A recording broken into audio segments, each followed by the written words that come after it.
माननीय गृह मंत्री राजनाथ सिंह का आगमन 3:25 में सभा स्थल पर हुआ। वहां मौजूद लोगों ने उनका अभिवादन किया और शॉल देकर उन्हें सम्मानित किया। जय सिन्हा जी से मैं अनुरोध करूंगा कि अंग वस्त्र देकर के मुख्य अतिथि जी का स्वागत करेंगे। उसके बाद भारतीय जनता पार्टी के युवा मोर्चा के सदस्यों के द्वारा 51 किलो माला पहनाकर माननीय मुख्य अतिथि का स्वागत किया गया। 51 किलो के माला से लोकल भारतीय जनता पार्टी के सारे कार्यकर्ता पहना के मंत्री जी को स्वागत कर रहे हैं। राजनाथ सिंह जिंदाबाद। माननीय जन ने सभा को संबोधित करते हुए कहा कि पुनः पीएम मोदी को बनाने के लिए आपका समर्थन चाहिए। और जब आप मतदान केंद्र में जाते हैं तो आप देश के प्रधानमंत्री और देश की गृह मंत्री आप लोग चुनते हैं। ये उसके बाद मुख्य अतिथि ने सभा को संबोधित किया। मुख्य अतिथि ने जयंत सिन्हा जी आपके सांसद हैं, विश्वास के साथ आपने अवसर दिया, वह आपकी विश्वास की कसौटी पर आपके सांसद जयंत सिन्हा पूरी तरह से खरे उतरे हैं, ऐसा मैं मानता हूं।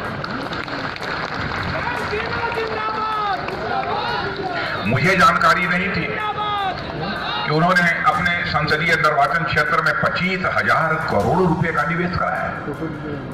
शायद ही पूरे हिंदुस्तान में कोई सांसद होगा बहनों भाइयों जो अपने संसदीय निर्वाचन क्षेत्र में 25,000 करोड़ रुपए का जिसने निवेश कराया। अच्छी तरह जानता हूं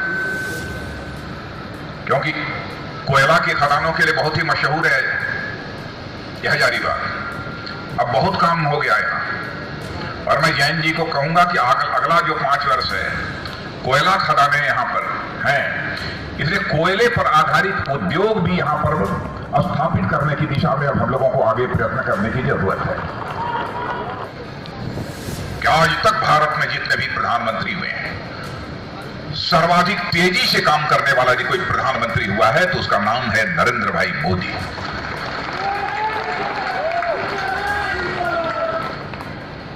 इन 4-4.5 वर्षों में ही 1,30,00,000 मकान बनाकर जनता के हवाले कर दिए। यह काम करने की शैली होती है, काम करने का तरीका होता है। जहां तक गैस कनेक्शन का सवाल है, जितने भी यहां से लेकर वहां तक आप खड़े हैं, मैं दावे के साथ कह सकता हूं इनमें से भी हमारी बहुत माताएं बहनें होंगी, कुछ हमारे भाई होंगे जिन्हें प्रधानमंत्री उज्ज्वला योजना के अंतर्गत निश्चित रूप से गैस सिलेंडर मिला होगा, जिनके घरों में पहले लकड़ी जलाकर अथवा अंगीठी जलाकर जो है खाना बनता था। मुझे पूरा विश्वास है मिला होगा। मैं जानना चाहता हूं कि मिला है कि नहीं कुछ लोगों को पता है, इतनी बड़ी संख्या है। और मैं यह भी यकीन दिला देता हूं अभी 2022 आते आते भारत के अंदर एक व्यक्ति भी ऐसा शेष नहीं बचेगा जिसके पास अपना कोई पक्का मकान न हो और खाना बनाने के लिए एलपीजी गैस सिलेंडर न हो, एक परिवार भी नहीं बचेगा। 1947 से लेकर 2014 देश में केवल 12 करोड़ परिवारों को गैस कनेक्शन मिले, लेकिन मेरे बहनों भाइयों 5 वर्षों के नहीं 4.5 वर्षों के अंदर ही हम लोगों ने 13 करोड़ गैस कनेक्शन देने में कामयाबी हासिल की है। यह काम करने का तरीका है, इसीलिए भारत तेजी से आगे बढ़ रहा है। नेशनल हाईवे कांग्रेस के समय 7 किलोमीटर, 8 किलोमीटर, 10 किलोमीटर, 12 किलोमीटर अधिकतम प्रतिदिन नेशनल हाईवे बनती थी, लेकिन आज नेशनल हाईवे 30 से लेकर 32 किलोमीटर प्रतिदिन बन रही है। इसलिए हमारा भारत तेजी के साथ आगे बढ़ रहा है। उद्योगों का जहां तक सवाल है, बहुत सारे उद्योग हैं, मैं बहुत विस्तार में जाकर चर्चा नहीं करूंगा, लेकिन मोबाइल आप सबके पास होगी। एक समय था 2014 का जबकि भारत में मोबाइल की फैक्ट्रियां 2 थी। अरे कितना करिश्माई काम हुआ है उसकी मैं आपको जानकारी दे रहा हूं। उस समय मोबाइल की फैक्ट्रियां केवल 2 थी। बहनों भाइयों 2019 आते आते 120 मोबाइल फैक्ट्रियां भारत के अंदर हो गई हैं। हर गरीबों को मुद्दा बना इन लोगों ने छला है। नहीं, आजादी के 70 वर्ष गुजर जाने के बाद भी भारत में इतनी बड़ी संख्या गरीबों की क्यों है? और मैं यकीन दिलाना चाहता हूं बहनों भाइयों 5 से लेकर 7-8 वर्ष तक का समय लगेगा, ज्यादा से ज्यादा कर लो 10 वर्ष। 10 वर्ष के बाद भारत में शायद एक भी परिवार नहीं मिलेगा जो कि गंभीर गरीबी के संकट से गुजर सकते। मुझे तो कभी कभी लगता है जिस दिन भारत कांग्रेस मुक्त हो जाएगा, उसी दिन भारत गरीबी मुक्त भी हो जाएगा। राष्ट्रद्रोह के कानून को इतना कड़ा बनाएंगे, इतना कड़ा बनाएंगे कि राष्ट्रद्रोह करने वाले की ये कानून की याद आते ही रूह कांप जाए। इन्होंने कह दिया चौकीदार चोर है, गर्मी में बोल गए।